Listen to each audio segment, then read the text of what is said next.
If you had a microscope and could look at a piece of a leaf, you would see thousands of tiny openings which branch out until the leaf has all of the materials it needs. What happens now? Hello, and welcome to this little lecture about organizing your project files in After Effects. This is actually a really important topic for multiple reasons, and I really wanted to bring this up right at the beginning of the class because it's so important, all right? So why is it important? For one, in this class, this will save you a lot of time and put your time where it's actually needed, which is in the animation. So for example, I've mentioned this multiple times, but if you don't name all of your layers, then it'll just take you a lot more time to figure out what's what while you're animating. And that's time that you'd be better off spent animating and not like digging through your project and trying to figure out what is layer 17, all right? So there's that. And also, as you get further into your After Effects career, you will be increasingly sharing After Effects projects with other animators, okay? So it's very important when you're sharing projects that things are named correctly and that there's a structure, an organized structure for your project, okay? Everybody has their own little organizational structures, and we'll talk about mine in one sec. But as long as there is one in a project, then another animator who gets your project can quickly work out what's what, and they don't have to spend a lot of time like trying to figure it out, and they can get down to the animation, which is what they want, right? And let me just say that if you hand organized projects to other animators, they will love you because they're really OCD just like you are and just like I am, right? And they just like things named correctly and put in the right places, right? Just for their own sake, right? And on the flip side, if you are giving people disorganized projects to work from, they will hate you. I mean, at the very least, they'll be really annoyed by you. But you know, as you'll see, as you get further and further into After Effects, these projects can get really complicated and have hundreds of layers and pre-comps and folders within folders. And unless it's clear, you can drive somebody absolutely crazy with disorganization. So don't be that person, okay? Just remember, you know, and I've been over these before, but just remember sort of the 3 golden rules of how to organize your projects in After Effects. 1, name all layers and name them clearly, right? So don't just call it like circle if you have 10 circles, but call it light blue circle or whatever it is. A clear name so that people could tell at a glance, and you yourself can tell at a glance what's what, okay? Number 2, name all of your comps and folders within After Effects, okay? So if this is a main comp, call it the main comp. And if this is like a pre-comp or whatever, give it a little designation like PC or something that helps you, again, at a glance, understand what it is you're looking at, right? Same with your folders, and we'll go over the folder structure in one sec.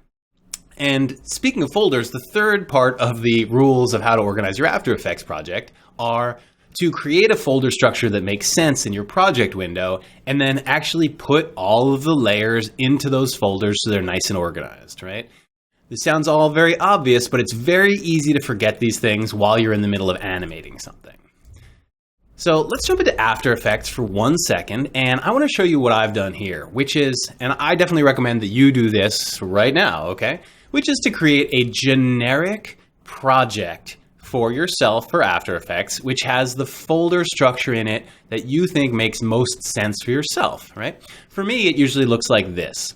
I usually kind of have 2 folders, and I can open this generic project, by the way, and then save it as something else, and then I don't write over this generic project, and I can always open this, right?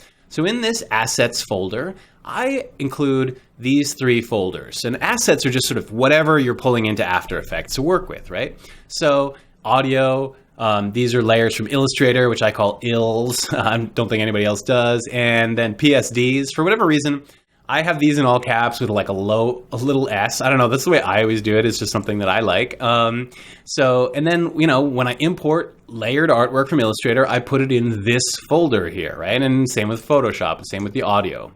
And then here in my comps folder, okay, I just have 1 folder for comps and 1 folder for my pre-comps, okay? And this is actually a little Joey trick that he showed me, which is to label your pre-comps folder with an underscore in front of it. And that way it'll always kind of stay at the top of that folder structure there, right?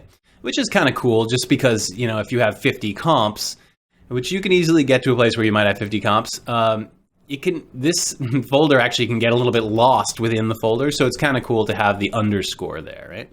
So just, go ahead and make this for yourself in a way that makes sense, and then save it as a generic project. And then from now on, if you want, you can open that and then save as something else, and then you'll have that folder structure there, all right? So I think that's actually really useful.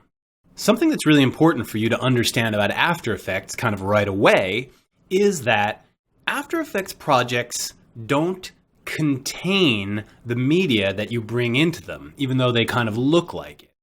For example, if you import layered Illustrator artwork into an After Effects project, it is not actually part of what gets saved when you save that project, all right? What After Effects actually does is it references media, files, etc., that are on your hard drive. It doesn't actually contain them. It's just pointing to them on your drive, all right? So that means that if you save an After Effects project, or AEP, and then you take that AEP file and you move it, just say onto a drive or onto a different computer or somewhere else, and you haven't brought all the artwork that is associated with that project, it will come up with those color bars in it that I showed you in the things that will mess you up in After Effects, right?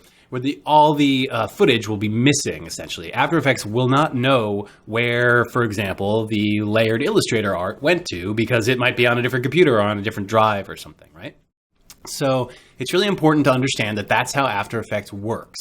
And if you do want to move a project onto a different machine or onto a drive or something like that, or take it to a new place and work on it, right? Like a different studio or whatever, from home to a studio, you have to kind of do it in a really specific way that makes sure that you take all of the artwork and associated media with it, right?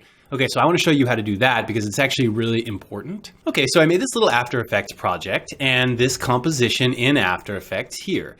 And I've imported layers A, B, C, D, and layer E, right? Okay, and just say this is all animated and I want to move this now to a different computer or onto a drive or something or whatever, right? I want to move the project.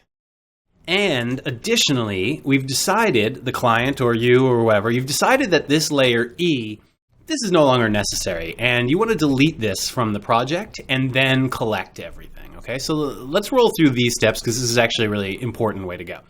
First of all, I would delete my layer E from my composition, obviously, because if you have it in there, it will render in there, which you don't want, right?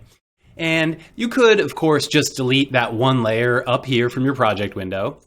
But let's just say that that layer is standing in for tons of layers that are no longer needed in a project with hundreds and hundreds of layers, okay? Rather than this relatively simple example here, right? So we can't just delete that just right away because that represents hundreds of layers and we'd have to go through and that would take a lot of time and that would be kind of a waste of time, right? So let's just make that assumption. So what we want to do is reduce the project, which removes out all of the unnecessary comps that might be open or in the project, any layers that are not used, okay? And it just sort of gets rid of them. That's reducing. And that's interesting. Let's show you how to do that. If you select your comp, this is the way reducing works. First, you have to select a comp or multiple comps. Just say if you have 10 compositions in your project and you want to reduce and keep all 10 of those, you would select all 10 up here in your project window, right? I only have one composition, so it's just going to look like I'm selecting one, but just say if you have 10 comps and you only want to collect 5 and save 5 of those, you would select those 5, okay, whatever. So whichever comps you want to save and save all the associated layers with, you select that, and then you go up here and File and to Dependencies, and okay, what we're going to do is reduce the project. That's what you have to do to get rid of unused comps that you don't want, right? Like I was just saying, you would not select them and then reduce the project, okay? If you just wanted to get rid of unused footage, like what we're actually doing in this case, you would just go here to remove unused footage, and that would just pull out layers that are not in your comps, right? For example, there, I'll go ahead and do that. Remove unused footage, right? So I did that, and now it says one footage or folder item was removed. You can undo if you wish, which is really awesome that After Effects gives you the ability to undo this, right? So I'm gonna hit OK. And you can see now that it took layer E out of that folder and deleted it, right? And if I undo this, Command Z, you'll see that there's my layer E. It came back again, right? So it's pretty useful in case you mess anything up. You can always undo. So that's removing unused footage. And I think you don't even need to have a comp selected to do that. Let's try that again. If I don't select a comp and go to File, Dependencies, Removed Unused Footage, yep. And it did the same thing here. It removed that E, okay? And I'm going to undo that again. Now with Reduce, you always have to select comps, like I was saying. So let's go up here and File and Dependencies and Reduce Project. Now in this case, it says one item that was not used by the selected items has been deleted. You can undo if desired. Yes, yes, yes. So it did the exact same thing in this case, but if you had multiple comps, like I said, it would do something slightly differently. Okay, so it is now deleted layer E, and I'm actually going to undo that just for 1 sec. Command Z, and just to show you something. If this was in my composition, right here, and turned off, and I either went to dependencies and let's just say remove unused footage, or reduce project would be the same in this case.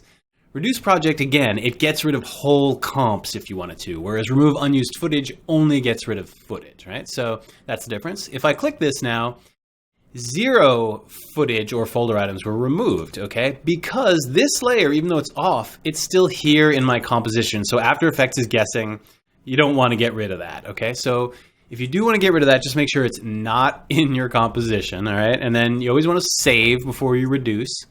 And then go down here, select your comp, and then go down here to Reduce Project, and then hit OK, all right? So that's kind of step one. That's kind of cleaning everything out of your comp that you might not need, which just makes a smaller file. And also, again, if you're passing it off to somebody, you don't want to give them extra files that they don't need because they might wonder what they are or think that they're necessary or something, right? So the next step is actually really important. This is where we're going to collect the project, okay? And eventually it's going to get put in its own separate folder somewhere that you choose so that you can take that whole folder, which then contains all of the media and stuff you need for the project, and then move that, okay? So this is really important. So let's go up to File, Dependencies, and Collect Files, and then I just click on this, right? It says the project needs to be saved first. You want to save it, and yes, you pretty much always want to save it, right? And then it opens this up here, okay? This is the specific Collect Files pop-up window. Collect source files, I think for all comps is fine. It could be for all or just for selected comps, but I usually go for all comps, okay? And I don't want it to generate the report only. I don't care about proxy settings. You could reduce the project in this step if you had that checked on. So that could be a really useful time saver if you're collecting a lot of projects, right? But I prefer to do that manually because it is a little bit scary when it starts deleting stuff. And then reveal collected project in Finder when finished. Great, I like to have that checked on, okay? So then if we hit collect, now it opens this up and you should choose a good folder to collect everything to. You could, for example, save this to your Dropbox at this point, right? And my project was called Collecting and Reducing, so it's given it this name, Collecting and Reducing Folder. This is the folder that it's going to make where it's going to put all the stuff in. So I think keeping the word folder in there is good, and just choose a good place for it, okay? And then hit save. And now you can see that After Effects collected this all up just like it should have and put it in the folder where you said to put it, okay? And it made a footage folder that contains the assets and contains the Illustrator layers, okay? It's using the language that I used in my project window, so that's kind of cool. It sort of customizes it for you, and here are all the layers. And then it gives you this After Effects project, as well as giving you a kind of like little report that's usually not that useful, that sort of tells you what happened and when it happened, etc. So now you could take this whole thing and you could archive this, zip it up into something, put it on Dropbox, put it on a drive or whatever, move it anywhere. And then when you double click this, no matter what machine it's on, it will always know to use these files, right? So let's go ahead and do that. Right? So it opened it up. It doesn't have E in there, but it preserved everything. It preserved theoretically the animation that we had in there and everything, right? So that's really awesome. And that's how you move a project. That's how you reduce, collect, and then ultimately have the ability to move a project in After Effects. An After Effects project, I should say. So if you ever want to move anything, any After Effects project, you kind of have to go through that process. So it's a little bit of a pain. But again, the reason why it does it this way is because After Effects does not contain this media. It just references it in a folder on your drive. So when you move the project, You have to move all the media with it. All right? Thank you very much. I hope this was not confusing, and I hope this makes sense, and I hope this saves you the trouble of one day moving an After Effects project just by itself without any of the media and then coming up with those color bars, which is super frustrating. Or from passing that off to another animator who might then get really annoyed at you. If you had a microscope and could look at a piece of a leaf, you would see thousands of tiny openings which branch out until the leaf has all of the materials it needs. What happens now?